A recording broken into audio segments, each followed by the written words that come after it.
The greater Chittagong area, including Cox's Bazar, was under the rule of Arakan kings from the early 9th century until its conquest by the Mughals in 1666 AD.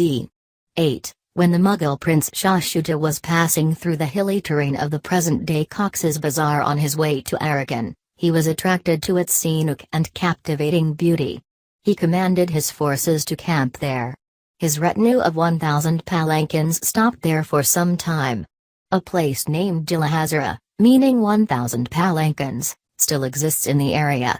After the Mughals, the place came under the control of the Tipras and the Arakanese, followed by the Portuguese and then the British. The name Cox's Bazar originated from the name of a British East India Company officer, Captain Hiram Cox, who was appointed as the superintendent of Palanque, today's Cox's Bazar, outpost. He succeeded Warren Hastings, who became the governor of Bengal following the British East India Company Act in 1773. Cox was mobilized to deal with a century-long conflict between Arakan refugees and local Rakhine people at Palanque. The captain had rehabilitated many refugees in the area, but had died, in 1799, before he could finish his work. To commemorate that, a market was established and named after him, called Cox's Bazar, Market of Cox.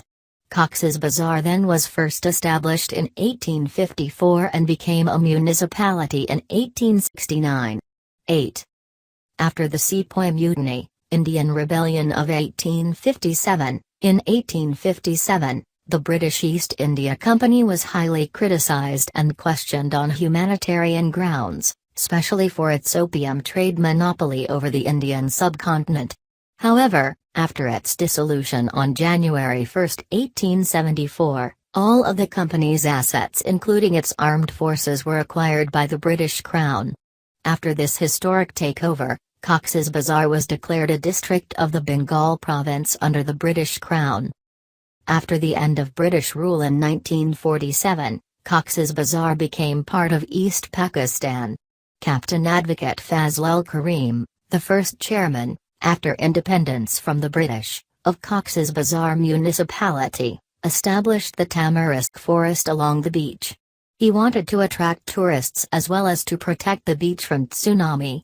He donated much of his father-in-law's and his own lands as sites for constructing a public library and a town hall.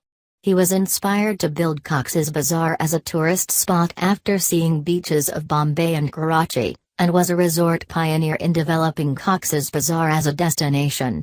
He founded a maternity hospital, the stadium and the drainage system by procuring grants from the Ford Foundation and Rockefeller Foundation through correspondence. T. H. Matthews, the principal of the Dhaka Engineering College, 1949-1954, was a friend who had helped him in these fundraising efforts. Engineer Chanditran Das was the government civil engineer who had worked on all these projects. In 1959 the municipality was turned into a town committee.